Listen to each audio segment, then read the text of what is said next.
안녕하세요. 오늘 저희와 함께 좀 깊이 들어가 볼 주제가 있는데요. 네, 안녕하세요. 바로 개혁신앙 예배의 네 가지 요소에 대한 이야기입니다. 이게 참 예배가 기독교 신앙의 중심이라는 건 뭐 다들 아시는데 어떻게 드려야 하는가?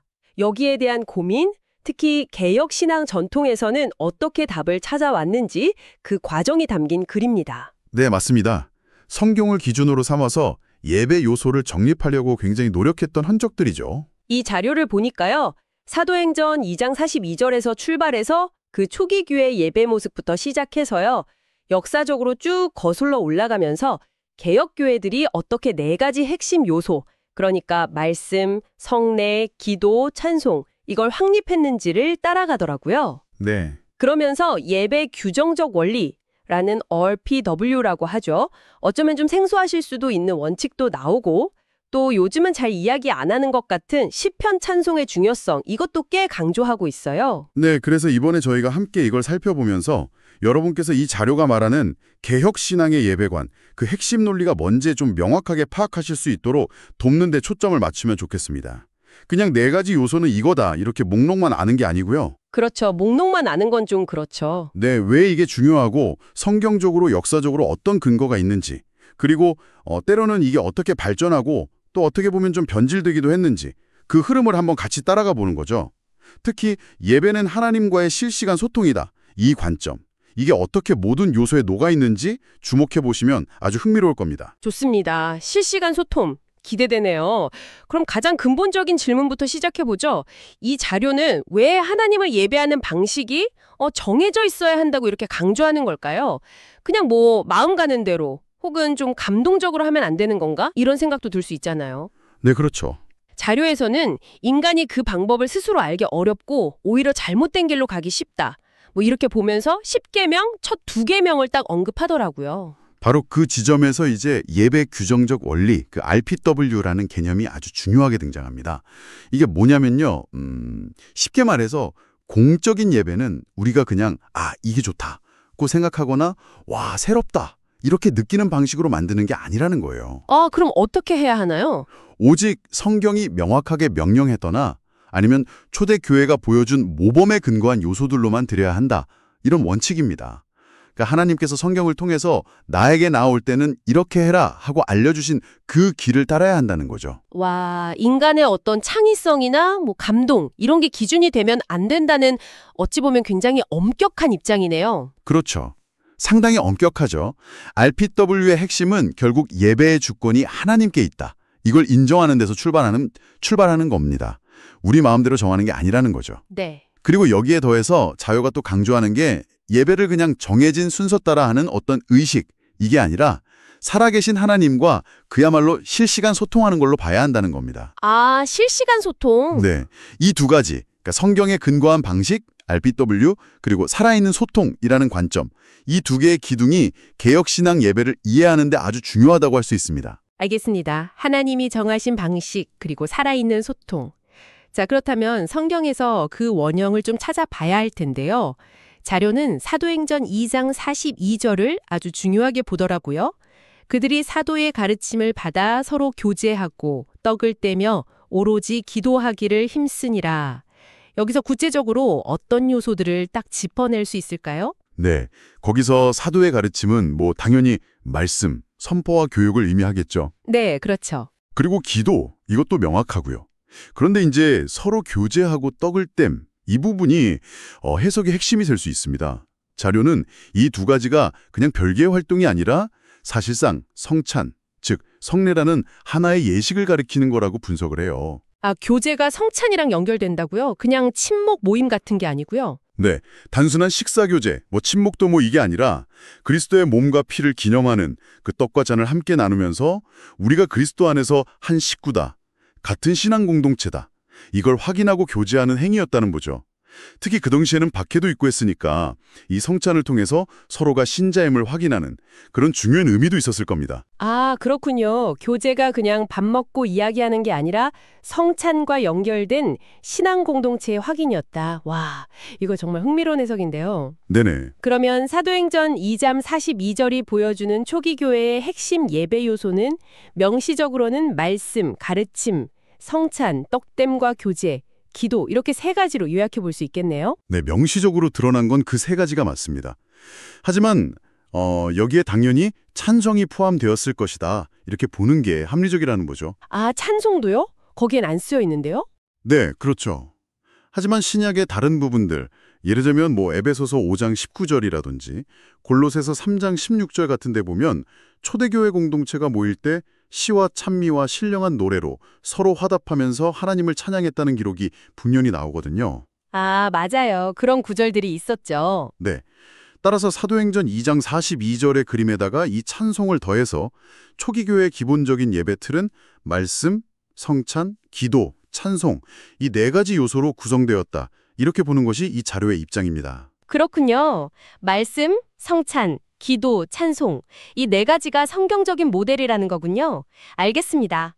그럼 이 초기 교회의 모델이 시간이 흐르면서 어떻게 좀 더 구체적인 예배 형식으로 자리를 잡게 되었을까요?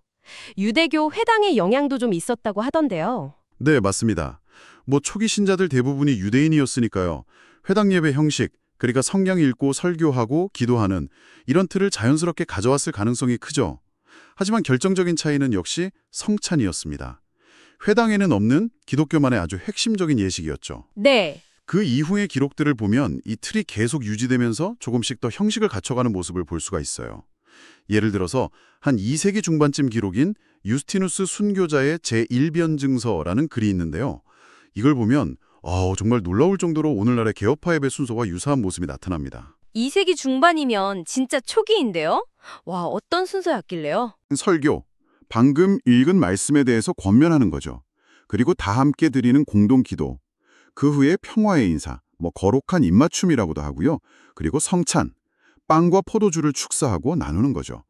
마지막으로 헌금, 자원해서 드리는 겁니다. 와, 정말 놀랍도록 비슷한데요. 성경 읽기, 설교, 기도, 성찬, 헌금까지 거의 1900만 년 전인데도요. 그렇죠. 여기서 중요한 건 그 핵심 요소, 말씀, 성경 읽기, 설교, 기도, 성찬이 분명하게 나타난다는 점이에요.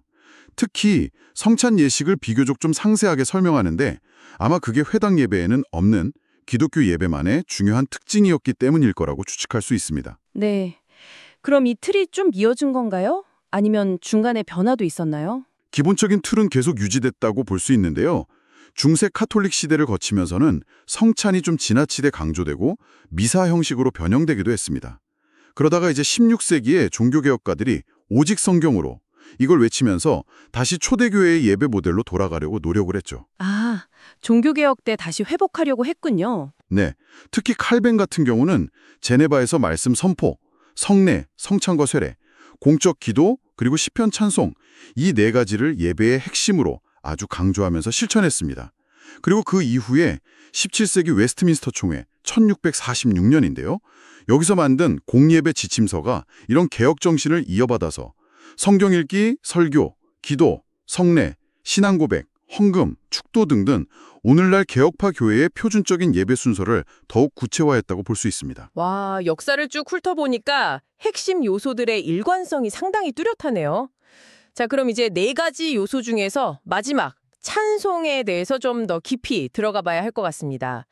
이 자료는 여기서 그냥 찬송이라고 안 하고 시편 찬송을 굉장히 강조하더라고요. 네, 맞아요. 앞에서 말씀하신 그 예배 규정적 원리, RPW에 따라서 칼뱅 같은 개혁가들은 사람이 만든 노래 대신에 성경에 있는 시편만 예배 때 불렀다. 이렇게 나오는데 이게 오늘날 시각에서 보면 조금 의아하게 들릴 수도 있을 것 같아요. 왜 그렇게까지 시편을 고집했을까요? 그 이유가 바로 RPW와 아주 직접적으로 연결됩니다. 개혁가들의 논리는 이거예요. 시편은 그냥 인간이 쓴 아름다운 시가 아니다. 이건 하나님의 영감으로 기록된 하나님의 말씀 그 자체고 하나님께서 자기 백성에게 주신 공식 찬송집이다. 이런 관점입니다. 아, 하나님이 주신 공식 찬송집이다. 네, 그렇기 때문에 인간이 만든 어떤 노래보다도 시편으로 하나님을 찬양하는 것이 그분의 뜻에 가장 합당하고 또 안전하다. 이렇게 본 거죠. 하나님께서 주신 말씀으로 하나님을 찬양한다. 이것이 RPW 정신을 찬송에 적용한 결과라고 할 수 있습니다. 하나님의 영감받은 노래라서 가장 합당하다. 네, 논리는 충분히 이해가 갑니다. 그런데요, 자료는 오늘날 많은 교회들, 심지어 개혁 신학을 따른다고 하는 교회들조차 이 시편 찬송 정통을 거의 잃어버렸다. 이렇게 지적을 하더라고요. 역사적인 뿌리가 이렇게 깊은데 왜 현대교회에서는 이걸 찾아보기가 이렇게 어렵게 된 걸까요? 자료는 몇 가지 좀 복합적인 이유들을 제시합니다. 우선 개혁신앙이 미국으로 건너가면서 RPW의 그 엄격함이 약간 완화됐다고 봐요. 그래서 성경이 금하지 않는 한 허용할 수 있다. 소위 규범적 원리, 노모티브 프린스플의 영향력이 좀 커졌다는 분석이 있고요. 아, 좀 더 유연해졌군요. 네. 거기에다가 이제 18세기 이후에 부흥운동 같은 걸 거치면서 개인의 어떤 감정이나 체험을 중시하는 경향이 강해졌잖아요. 그러면서 인간이 만든 감동적인 찬송가나 복음성가들이 시편 찬송을 점점 대체하기 시작했다는 겁니다. 네, 그렇죠. 요즘 부르는 찬양들이 대부분 그렇죠. 특히 이제 한국 교회의 경우는 이런 경향이 훨씬 더 두드러져서 시편 찬송은 거의 잊혀진 전통이 되었다. 이렇게 자료는 진단합니다. 심지어 개혁 신학을 공부하고 가르치는 분들 중에서도 이 문제의 중요성을 좀 간과하는 경우가 많다고 안타까워하면서 이걸 절단의 개혁이라고까지 표현하더라고요. 절반의 개혁이라 좀 강한 표현이네요. 역사적, 신학적 변화랑 또 감성을 중시하는 분위기가 맞물린 결과군요. 그런데 시편 찬송을 잘 안 부르는 이유 중 하나로 시편에는 예수님의 이름이 직접 나오지 않지 않느냐, 이런 반론이 있다고 들었습니다. 이 부분에 대해서 자료는 뭐라고 답하나요? 아, 그 주장에 대해서 자료는 누가복음 24장을 근거로 아주 명확하게 반박을 합니다. 부활하신 예수님께서 엠마오로 가던 제자들에게 나타나셔서 구약 성경 전체가 사실은 자기에 대해 증언하고 있다, 이렇게 설명하시는 장면이 있잖아요. 네네, 있죠. 거기서 예수님께서 직접 이렇게 말씀하십니다. 모세의 율법과 선지자의 글과 시편의 날을 가리켜 기록된 모든 것이 이루어져야 하리라. 눅 24, 44. 예수님 본인께서 시편이 자신에 대한 예언과 기록을 담고 있다고 확증을 하신 거죠. 와, 예수님이 직접 시편이 자기에 대한 글이라고 가르치셨군요. 예수라는 이름이 문자적으로 없다는 건 그냥 표면적인 문제일 뿐이라는 거네요. 정확합니다.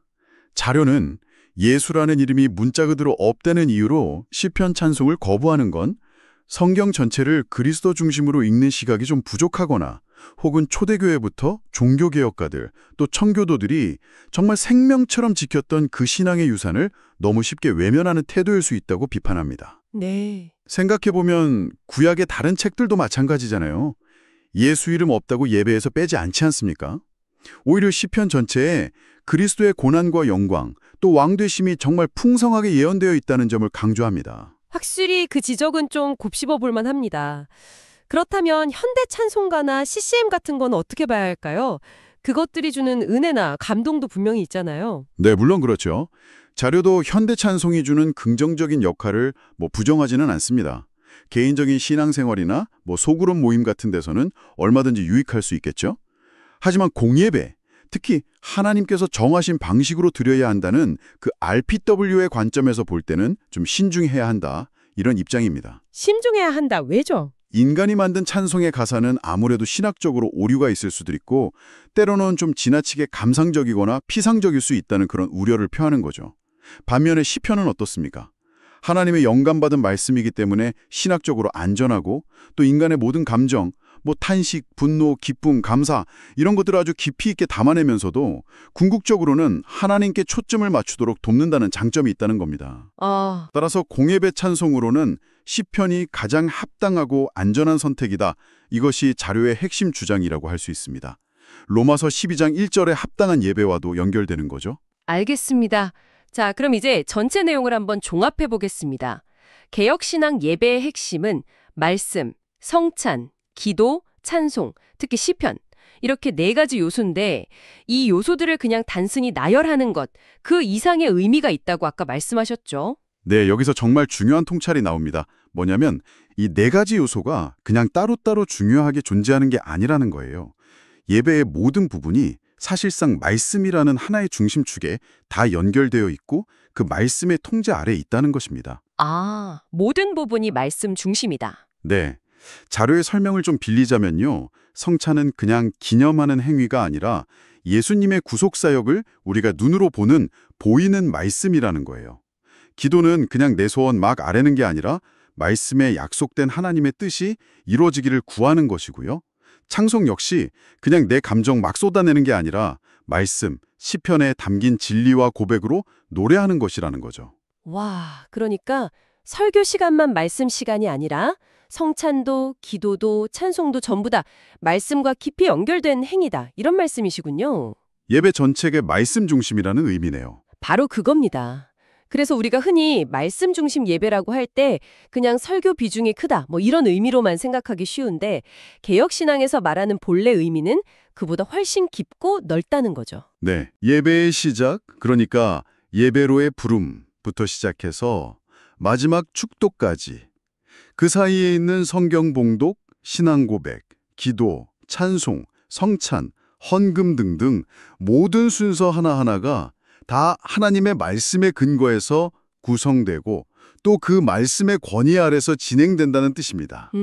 아까 예배는 하나님과의 실시간 소통이라고 했잖아요. 네, 그랬죠. 그 소통의 내용과 방식 모두가 하나님의 말씀에 기초해야 한다는 것.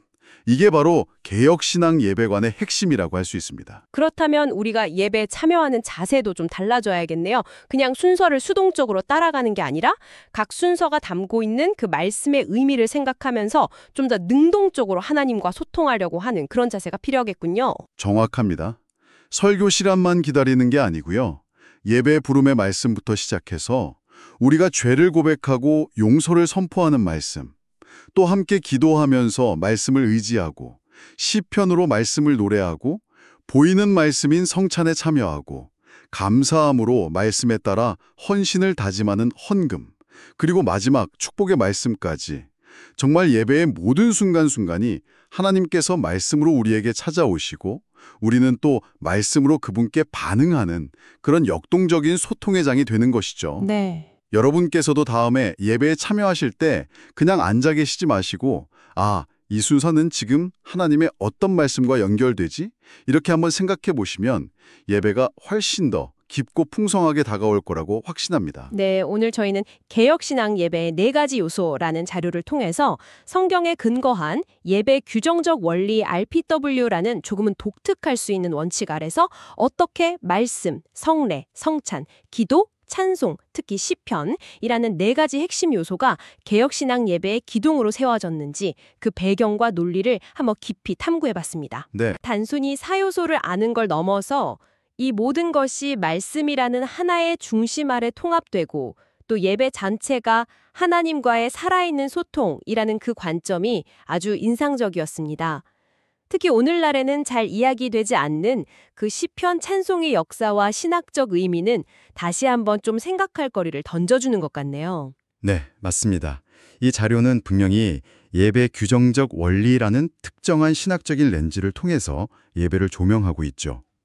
오늘 저희가 나눈 이야기들을 바탕으로 마지막으로 여러분 스스로에게 한번 던져볼 질문을 하나 드리고 싶습니다. 네, 어떤 질문인가요? 만약 오직 성경이 명하거나 모범을 보인 것만으로 공예배를 구성해야 한다는 이 RPW 원칙을 정말 진지하게 한번 받아들여 본다면 현재 여러분께서 경험하고 계시거나 혹은 알고 있는 다양한 예배 모습들, 자신의 교회를 포함해서요. 그것들을 이 기준으로 한번 비추어 볼 때 성경적인 예배에 대한 여러분의 이해는 과연 어떻게 달라질 수 있을까? 혹은 어떻게 더 깊어질 수 있을까? 하는 질문입니다. 상당히 도전적인 질문인데요. 네, 이것은 어떤 예배가 맞고 틀리다 이런 식의 판단을 내리자는 게 절대 아닙니다. 오히려 오늘 우리가 살펴본 이 개혁신앙의 관점을 하나의 생각 도구로 삼아서 예배의 본질에 대해서 더욱 진지하게 고민하고 탐구해보는 그런 계기가 되었으면 하는 바람에서 드리는 질문입니다. 한번 깊이 생각해 보시면 좋겠습니다.